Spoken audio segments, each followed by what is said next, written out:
Ok, bonjour la communauté. Euh, Nous sommes en train de nous poser une question hier, une question qui était vraiment difficile à répondre. Sommes-nous ensemble? Étions-nous vraiment ensemble? Pourquoi on se posait cette question? On se posait cette question parce que, vous savez, Dieu dit, là où il y a par exemple de vision, mon peuple meurt.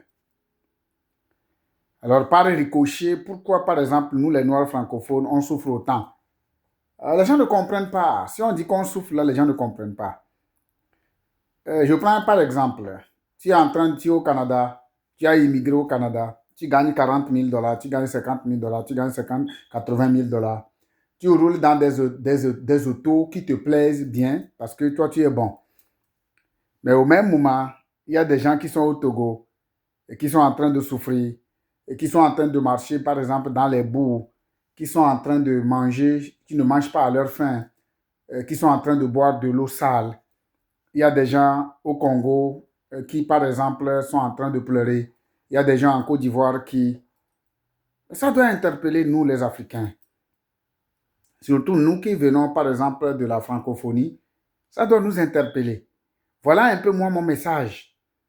Mais si on est vraiment réellement ensemble, et on est vraiment ensemble, c'est 2 minutes qu'on peut construire nos pays. Parce qu'on n'a jamais été ensemble.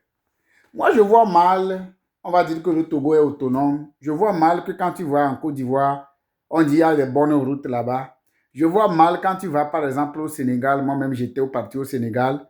Quand tu vas là-bas, tu vas te dire pourquoi le Togo. Je vois mal quand tu vas au Bénin, on va dire que mais les mêmes personnes vont se rencontrer à tout moment. Mais pourquoi? D'abord, il y a la jalousie, la haine. Chacun veut faire pour soi, etc. Non.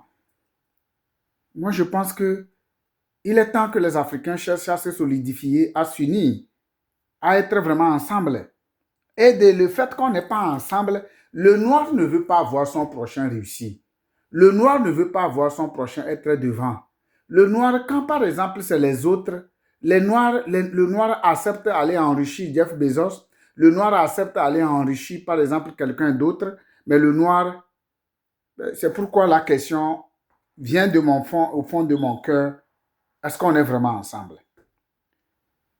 Moi, je suis quelqu'un, quand j'ai commencé, par exemple, cette affaire entrepreneuriale à travers, ça dit, dans la finance, l'éducation financière, j'ai compris que notre problème, c'est parce qu'on n'est pas ensemble. Et toi, mais toi aussi, tu as compris. Toi aussi, tu as compris qu'on n'est pas ensemble.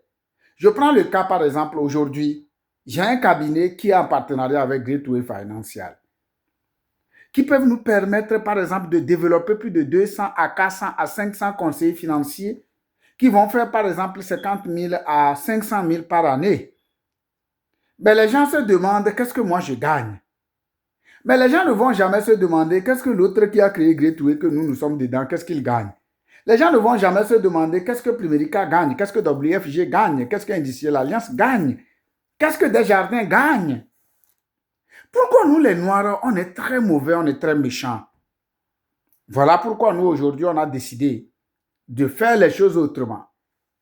Nous avons décidé de faire les choses autrement. On va parler maintenant de façon claire. Pourquoi, par exemple, nous, on a pris cette décision de faire affaire avec Gateway? Parce que Gateway est la seule compagnie qui nous permet, par exemple, de se développer, de s'auto-développer et de réussir. Parce que Gateway est une compagnie fondée par des immigrants qui savent là où ils sont en train d'aller et ils sont comme ça. Donc, je suis en train d'appeler, par exemple, ce matin, ma communauté togolaise. Moi, mes chers amis togolais, mes chères sœurs togolaises, vous devez chercher à me voir. Je suis quelqu'un qui est très humble. Il faut éviter, quand tu veux réussir là, il faut éviter ce qu'on appelle de l'arrogance. Parce que l'arrogance là, ça ne nous conduit absolument à rien. Je détiens des secrets que je peux partager avec toi pour ta réussite. Ce qu'on ne va pas jamais, ça ne va jamais te donner. Et tu vas dire que c'est comme ça et tu as le permis. J'ai vu une ici la fois passée. Il me disait que lui, que c'est Dieu qui va venir le faire sortir. J'ai ri tellement. Je dis, madame, tu viens d'avoir le permis, tu ne comprends pas ce que tu es en train de dire. Parce que tes objectifs ne sont pas clairs. Parce que beaucoup de gens ne savent pas là où ils sont en train d'aller. Voilà pourquoi j'ai mon cœur stressé, parce qu'on est en train de tromper les gens. Tant aussi longtemps que tes objectifs ne seront pas clairs, quelqu'un va te prendre pour te faire de l'argent. C'est ça le rôle de MLM. On va aller au ciel et revenir. C'est ça le rôle du marketing de réseau. Mais est-ce que le marketing de réseau, c'est une bonne chose? Oui. Nous, on est en train de faire la finance à travers le marketing de réseau. Mais il faut que les gens comprennent que ça prend vraiment une vision. Tu dois te former. Tu dois accepter la formation. Ce n'est pas du joke. Quand les gens me voient, les gens croient que c'est facile. Non, il faut qu'on dise à la personne que tu dois travailler. Voilà pourquoi beaucoup de Togolais me détestent. Même le président me déteste. Oui, il me déteste. Parce que la preuve, quand je l'ai rencontré depuis lors là, il n'a jamais parlé de moi.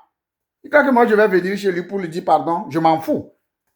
Quel président? Est-ce que moi, je le vois même? Non, moi, j'ai un rêve. Je ne le vois même pas, je m'en fous. Parce que je sais qu'il vient du Togo et ça doit être son comportement, ça, on s'en fout. Et ça, c'est des attitudes qui ne permettent pas à nos communautés d'avancer. Parce que vous êtes en train de tromper les gens. Moi, personne ne peut jamais me tromper. Non, pas du tout, jamais. Si on veut développer les gens là, on s'asseye, on parle du projet et on se dit où est-ce qu'on doit aller. Moi, j'ai un projet à main. Projet de retourner au Togo. Projet d'aller contribuer à la régulation de notre continent. Mais ce n'est pas, non. Les gens qui sont en train de danser, je les vois seulement. Ce n'est pas affaire de danser. Quand les gens sont en train de faire WFG, ils ne vont jamais aller au Togo avec WFG. Ils ne vont jamais aller au Togo avec Primerica. Ils ne vont jamais aller au Togo avec qui que ce soit. Non. Mais nous, on peut être ensemble aller au Togo avec FINAB, la solution. Parce que c'est la solution pour notre continent, pas pour le Canada. Pour notre continent, c'est le plus important. Parce que quand les gens sont en train de mourir au Togo, il faut que nous, on pense qu'on peut aller les sauver. On peut aller au moins les aider. Et comment? Par l'entrepreneuriat. Comment? L'entrepreneuriat avec le MLM. Et le Togo peut être, par exemple, le premier pays à accepter cette forme de business. Mais ce n'est pas une femme qui va porter, le projet là. Je ne suis pas contre les femmes, mais il faut que les gens comprennent que ce n'est pas une femme qui va porter ce projet. Parce que la femme est appelée à accoucher. La femme est appelée à se marier. Mais quand elle accouche, elle va faire comment? Voilà pourquoi le Seigneur Jésus-Christ n'avait pas mis les femmes dans sa mission. Alors nous, on est en train de chercher aujourd'hui tous les Africains qui veulent réussir. Je dis bien tous les Africains qui sont au Canada et que tu parles français et que tu veux réussir, par exemple, tu vas te joindre à nous. Tu vas te former plus rapidement à avoir ton permis et rapidement, tu vas commencer par... Tu dois accepter apprendre, tu dois accepter aussi lâcher certaines choses. Donc, il faut que ça soit clair. Le Seigneur Jésus-Christ, quand il a trouvé les gens, il a dit, tu es pécheur, est-ce que tu peux me suivre? Quand tu me suivras, je te ferai, tu vas lâcher ce que tu es en train de faire, je te ferai de toi un grand pécheur. Alors, si toi aussi tu veux rentrer dans notre business FINAB, la solution, avec le seul objectif d'avoir 50 000 à 200, 500 000 au Canada et faire par exemple un revenu passif et retourner chez nous pour aller contribuer à la régulation financière du continent africain et Haïti, moi je veux que le projet soit clair. Il y a un prix à payer. Le prix à payer, c'est que tu dois lasser ton job. Tu dois vraiment souffrir. Et tu dois vraiment faire l'entrepreneuriat. Tu dois contribuer pour les impôts du Canada. Tu dois beaucoup, beaucoup, beaucoup travailler au Canada. Avant de dire que je vais aller en Haïti. Ça prend un sang à payer. Ça prend un prix à payer. Il faut qu'on le dise aux gens. Mais si tu n'es pas prête, ne gêne pas notre business. C'est très important. Si tu n'es pas prête, ne gêne pas notre business.